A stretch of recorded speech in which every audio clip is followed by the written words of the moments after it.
Good morning বন্ধুরা, কেমন আছো? আশা করি সবাই খুব ভালো আছো আর আমিও খুব ভালো আছি। চলো আজকে তোমাদের সামনে নিয়ে চলে এসেছি একটা ডিমের রেসিপি। চলো দেখে নাও তো আমি কী করে বানাচ্ছি। আমি প্রথমেই দেখো ডিমগুলো এখানে সেদ্ধ করে ছুলে নিয়েছিলাম, আর এখানে আমি পেঁয়াজ, আদা, রসুন নিয়ে নিয়েছি, টমেটো, কাঁচা লঙ্কা, এগুলো বাটবো বলে। এখানটা এই দেখো আমার এখানে আমি বেটে নেবো সব কিছু খুব ভালো করে।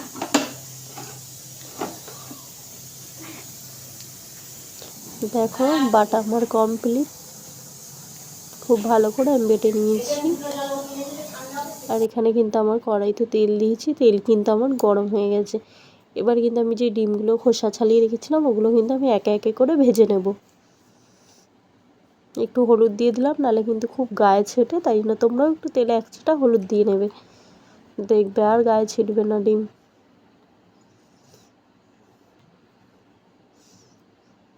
দেখো এখানে আমি এক এক করে সব ডিমগুলো তেলে দিয়ে দিচ্ছি, ভালো করে ভেজে নেব ডিমগুলো।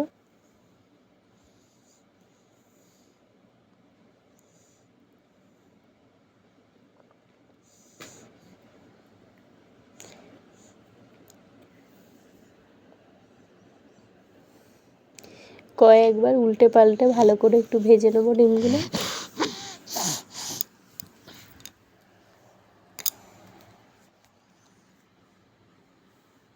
এখানে প্রায় ডিমটা আমার ভাজা হয়েই গেছে, ডিমটা কিন্তু এবার আমি তুলে নেব।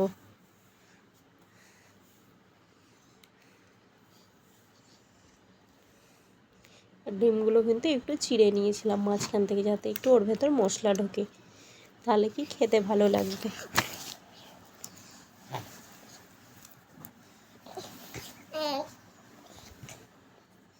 দেখেছো ডিমগুলো কিন্তু কি সুন্দর লাল লাল হয়ে যাচ্ছে।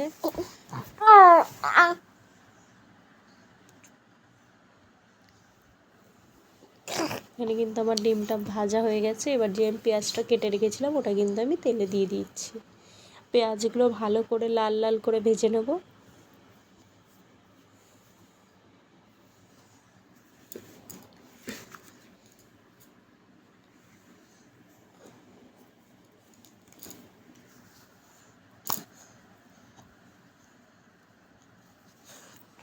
এখানে কিন্তু পেঁয়াজগুলো দেখো ভাজা ভালোই হচ্ছে, আর ভালো করে লাল লাল করে পেঁয়াজগুলো ভেজে নিচ্ছি। পেঁয়াজটা যত ভাজবে তত নাকি তরকারির স্বাদ বাড়ে, তাই কিন্তু আমি সব তরকারি পেঁয়াজ এরকম করেই ভেজে নিই।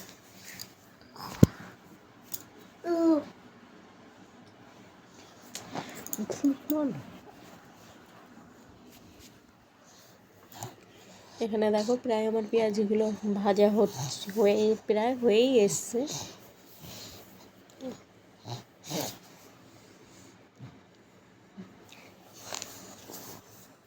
পেঁয়াজগুলো কিন্তু খুবই ভালো করে আমি ভেজে নিই। আর আমি এখানে যে মশলাটা বেটে রেখেছিলাম, পেঁয়াজ, আদা, রসুন, কাঁচা লঙ্কা, টমেটো, ওই বাটাটা কিন্তু আমি এবার দিয়ে দেবো, কারণ পেঁয়াজটা আমার ভাজা হয়েই গেছে। এবার আমি মশলাটা দিয়ে ভালো করে কষে নেব।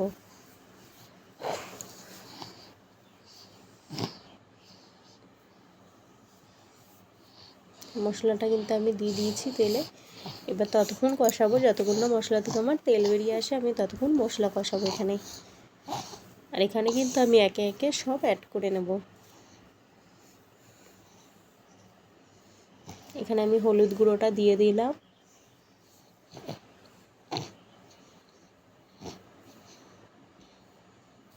আর একটু হলুদ গুঁড়ো দিয়ে দিলাম।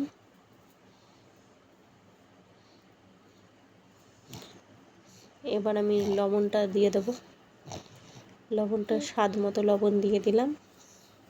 এবার যেটা দেব অল্প করে লাল লঙ্কার গুঁড়ো দেবো, কারণ আমি কাঁচা লঙ্কাটায় বেটেই দিয়েছি, আর বেশি ঝাল আমরা খাই না, তাই জন্য আমি এইটুকুই দেবো, ব্যাস আর দেবো না। এবার আমি ভালো করে কষে নেব।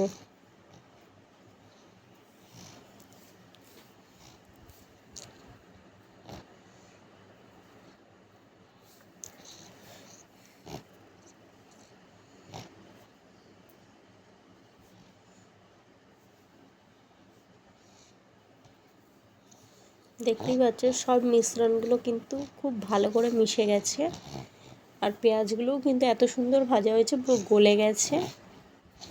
ভালো করে কষে নেবো এবার যতক্ষণ না তেল বেরাবে।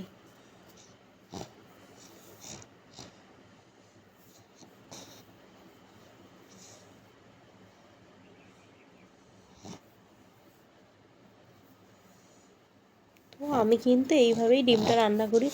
অবশ্যই তোমাদের যদি আমার রেসিপিটা ভালো লাগে অবশ্যই লাইক কমেন্ট শেয়ার করবে, আর যদি কিছু ভুল হয়ে থাকে অবশ্যই তোমরা কিন্তু আমাকে জানাবে।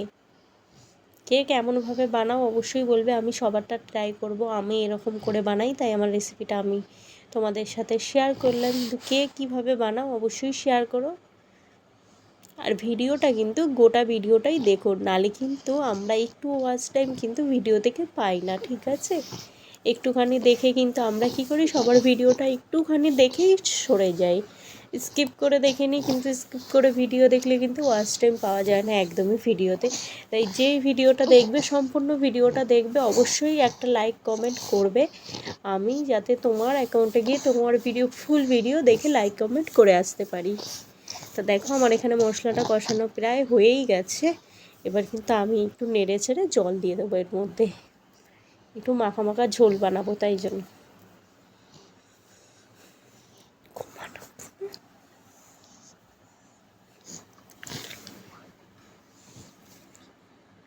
এই আমি জল দিয়ে দিলাম, এইটুকুই দেবো, বেশি দেবো না, কারণ ডিমের ঝোল পাতলা খেতে আমাদের কারোরই ভালো লাগে না। অ্যাকচুয়ালি আমাদের ডিমের ঝোল খেতেই ভালো লাগে না, তাও বানিয়ে নিই কোনো কোনো সময়। মাছ না থাকলে তাহলেই বানাই, নাহলে আমরা ডিমটা খাই না অতটা। তো দেখো আমার এখানে ডিমের ঝোলটা এবার আমি ঢাকা দিয়ে দেবো ফোটার জন্য। এই দেখো ফুটে গেছে, ঢাকা দিয়ে রেখেছিলাম অনেকক্ষণ। দেখেছো কি সুন্দর কালারটা এসছে, আর তরকারিটাও দেখেই মনে হচ্ছে বেশ ভালো খেতে হবে। তো অবশ্যই তোমরা ট্রাই করবে কিন্তু।